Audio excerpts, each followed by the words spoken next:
Hi ಎಲ್ಲರಿಗೂ welcome to our channel Mithun Raj ಅಡಿಗೆ ಮನೆ. ಇವತ್ತಿನ ವಿಡಿಯೋದಲ್ಲಿ ಸ್ಪೆಷಲ್ ಆಗಿ ನಾನು ಮದ್ದೂರು ವಡೆನ 100% ಹೋಟೆಲ್ ಸ್ಟೈಲ್ ಅಲ್ಲಿ ಯಾವ ತರ ಮಾಡ್ಬೇಕಂತ ಹೇಳ್ಕೊಡ್ತೀನಿ. ಕೆಲವೊಂದು ಟಿಪ್ಸ್ ನ ಫಾಲೋ ಮಾಡಿದ್ರೆ ಸಾಕು, ತುಂಬಾನೇ ಸುಲಭವಾಗಿ ಮಾಡ್ಕೋಬಹುದು. ರುಚಿ ಅಂತೂ ತುಂಬಾನೇ ಚೆನ್ನಾಗಿರುತ್ತೆ. ಮೇಲ್ಗಡೆ ಕ್ರಿಸ್ಪಿ ಆಗಿ ಒಳಗಡೆ ಸಾಫ್ಟ್ ಆಗಿ ತುಂಬಾ ಚೆನ್ನಾಗಿರುತ್ತೆ.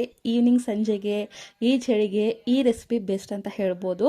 ನೋಡಿದ್ರೆ ಎಷ್ಟು ಚೆನ್ನಾಗಿ ಬಂದಿದ್ದೇವಲ್ಲ, ಒಮ್ಮೆ ಟ್ರೈ ಮಾಡಿ, ಖಂಡಿತ ನಿಮ್ಮೆಲ್ಲರಿಗೂ ಇಷ್ಟ ಆಗುತ್ತೆ. ಚಿಕ್ಕ ಮಕ್ಕಳಿಂದ ಹಿಡಿದು ದೊಡ್ಡರವರೆಗೂ ಎಲ್ಲರೂ ಇಷ್ಟಪಟ್ಟು ತಿಂತಾರೆ. ಮೊದಲನೇದಾಗಿ ನಾನು ಒಂದು 6-7 ಮೀಡಿಯಂ ಸೈಜ್ ಈರುಳ್ಳಿನ ಸಣ್ಣದಾಗಿ ಉದ್ದದಾಗಿ ಕಟ್ ಮಾಡ್ಕೊಂತಾ ಇದ್ದೀನಿ. ಎಷ್ಟು ತೆಳುವಾಗಿ ಕಟ್ ಮಾಡ್ಕೊಂತೀರೋ ಅಷ್ಟು ಚೆನ್ನಾಗಿ ಬರುತ್ತೆ ಮದ್ದೂರು ವಡೆ. ನೆಕ್ಸ್ಟ್ ಸ್ವಲ್ಪ ಶುಂಠಿ, ನೆಕ್ಸ್ಟ್ ಹಸಿಕಾಯಿನ ಕೂಡ ಸಣ್ಣದಾಗಿ ಕಟ್ ಮಾಡ್ಕೊಂತೀನಿ. ನೆನ್ಪಿರ್ಲಿ, ಉದ್ದದಾಗಿ ಕಟ್ ಮಾಡ್ಕೊಂಡ್ರು ಓಕೆ, ಇಲ್ಲ 2 ಭಾಗಗಳಾಗಿ ಮಾಡ್ಕೊಂಡ್ರು ಓಕೆ, ಬಟ್ ಆದಷ್ಟು ತೆಳುವಾಗಿರ್ಬೇಕು. ನೆಕ್ಸ್ಟ್ ಇಲ್ಲಿ ಕರಿಬೇವು ಮತ್ತೆ ಕೊತ್ತಂಬರಿ ಕೂಡ ಸಣ್ಣದಾಗಿ ಕಟ್ ಮಾಡ್ಕೊಂತಾ ಇದ್ದೀನಿ. ಈರುಳ್ಳಿಗೆ ಮಾತ್ರ ಎಷ್ಟು ಬೇಕಷ್ಟೇ ಹಾಕೊಳ್ಳಿ ಉಪ್ಪು.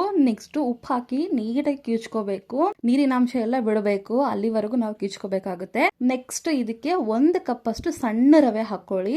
ಕೆಲವೊಬ್ರು ಮೀಡಿಯಂ ರವೆ ಕೂಡ ಹಾಕ್ತಾರೆ, ಅದು ಬೇಡ, ಸಣ್ಣ ರವೆನೆ ಹಾಕೊಳ್ಳಿ. ಅದೇ ಕಪ್ ಅಲ್ಲಿ 1 ಕಪ್ ಅಷ್ಟು ಮೈದಾ ಹಿಟ್ಟು ಹಾಕ್ತಿದ್ದೀನಿ. ಅರ್ಧ ಕಪ್ ಅಷ್ಟು ನಾನು ಅಕ್ಕಿ ಹಿಟ್ಟನ್ನ ಹಾಕ್ಬಿಟ್ಟು ನೆಕ್ಸ್ಟ್ 2 ಸ್ಪೂನ್ ಅಷ್ಟು ರೋಸ್ಟ್ ಮಾಡಿರುವಂತ 1-2 ಪಲ್ಸ್ ಮಾಡಿರುವಂತ ಶೇಂಗಾ ಬೀಜನ ಹಾಕ್ತಿದ್ದೀನಿ. 1 ಸ್ಪೂನ್ ಅಷ್ಟು ಬಿಳಿ ಎಳ್ಳು, ಅಲ್ಲಿ ಸ್ವಲ್ಪ ಉಪ್ಪು ಹಾಕಿರ್ತೀವಿ, ಇಲ್ಲಿ ನೋಡ್ಕೊಂಡು ಉಪ್ಪು ಹಾಕೊಳ್ಳಿ. ನೆಕ್ಸ್ಟ್ ಬಿಸಿ ಆಗಿರುವಂತ ಎಣ್ಣೆನ ಹಾಕ್ಬಿಟ್ಟು, ಎಣ್ಣೆ ಬಿಸಿ ಆಗಿರುತ್ತಲ್ವಾ ಅದಕ್ಕೋಸ್ಕರ ಸ್ಪೂನ್ ಇಂದ ಸ್ವಲ್ಪ ಕಲಸ್ಬಿಟ್ಟು ತಣ್ಣಗಾದ್ಮೇಲೆ ಕೈಯಿಂದ ಕಲ್ಸ್ಕೋಬೇಕು. ಚೆನ್ನಾಗಿ ಕಲ್ಸ್ಕೋಬೇಕು. ಎಷ್ಟು ಚೆನ್ನಾಗಿ ಕಲ್ಸ್ಕೊಂತೀವಿ ಅಷ್ಟು ಚೆನ್ನಾಗಿ ಬರುತ್ತೆ. ನೋಡಿದ್ರ ಕೈಯಿಂದ ಈ ರೀತಿ ಉಂಡೆ ಕಟ್ಟಿದ್ರೆ ಉಂಡೆ ತರ ಆಗ್ಬೇಕು, ಅವಾಗ ಪರ್ಫೆಕ್ಟ್ ಆಗಿದೆ ಅಂತ ಅರ್ಥ. ಒಂದ್ ವೇಳೆ ಆಗಿಲ್ಲ ನಿಮಗೆ ಅಂತಂದ್ರೆ ಇನ್ನೊಂದ್ ಸ್ವಲ್ಪ ಎಣ್ಣೆ ಹಾಕೊಂಡು ಕಲಸ್ಕೊಳ್ಳಿ.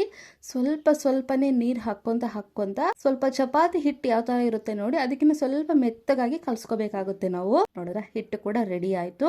ಎಷ್ಟು ಕಡಿಮೆ ನೀರು ಉಪಯೋಗಿಸ್ತೀವೋ ಅಷ್ಟು ಚೆನ್ನಾಗಿ ಬರುತ್ತೆ. ಇವಾಗ ಸಣ್ಣ ಸಣ್ಣ ನಿಂಬೆ ಹಣ್ಣಿನ ಗಾತ್ರದಲ್ಲಿ ತಗೊಂಡು ಉಂಡೆಗಳನ್ನ ಮಾಡಿ ಪ್ರೆಸ್ ಮಾಡ್ಕೊಂತ ಹೋಗೋದು. ಒಂದ್ ವೇಳೆ ನಿಮ್ಗೆ ಹಿಟ್ಟು ನೀರಾಗ ಹಾಕ್ಬಿಡ್ತು ಮತ್ತೆ ಉಂಡೆ ಮಾಡಕ್ಕೆ ಬರ್ಲಿಲ್ಲ ಅಂತಂದ್ರೆ ಸ್ವಲ್ಪ ಚಿರೋಟಿ ರವೆನ ಆಡ್ ಮಾಡ್ಕೊಂಡು ಉಂಡೆ ತರ ಮಾಡ್ಕೊಳ್ಳಿ. ಎಲ್ಲವನ್ನು ರೆಡಿ ಮಾಡ್ಕೊಂಡು ಇಟ್ಟಿದೀನಿ. ನೆಕ್ಸ್ಟ್ ಈ ರೀತಿ ಒಂದು ಬಟರ್ ಪೇಪರ್ ತಗೊಂಡು ಸ್ವಲ್ಪ ಎಣ್ಣೆ ಹಾಕೊಂಡು ಅದ್ರ ಮೇಲೆ ಈ ರೀತಿ ಪ್ರೆಸ್ ಮಾಡ್ಕೊಂತ ಹೋಗ್ತೀನಿ. ತೀರಾ ತೆಳುವಾಗಿ ಮಾಡ್ಕೋಬೇಡಿ, ತೀರಾ ದಪ್ಪಾಗೂ ಮಾಡ್ಕೋಬೇಡಿ, ಮೀಡಿಯಂ ಆಗಿರ್ಲಿ. ನೋಡ್ರ ಇಷ್ಟ ಆದ್ರೆ ಸಾಕು. ಈ ಬಟರ್ ಪೇಪರ್ ಯೂಸ್ ಮಾಡೋದ್ರಿಂದ ಈಸಿಯಾಗಿ ರಿಮೂವ್ ಮಾಡಬಹುದು ವಡೆನ. ಕಾದಿರುವಂತ ಎಣ್ಣೆಲೆ ಹಾಕ್ಬಿಟ್ಟು ಮೀಡಿಯಂ ಫ್ಲೇಮ್ ಅಲ್ಲೇ ಇದನ್ನ ಬೇಯಿಸ್ಕೋಬೇಕಾಗುತ್ತೆ ನಾವು. 2 ಕಡೆನೂ ಗೋಲ್ಡನ್ ಕಲರ್ ಬರೋವರೆಗೂ ಬೇಯಿಸ್ಕೊಂಡ್ರೆ ತುಂಬಾ ಸಿಂಪಲ್ ಆಗಿರುವಂತ, ಈ ಚಳಿಗಾಲಕ್ಕೆ ತುಂಬಾ ಸೂಟಬಲ್ ಆಗಿರುವಂತ ಮದ್ದೂರು ವಡೆ ರೆಡಿ ಆಗಿರುತ್ತೆ.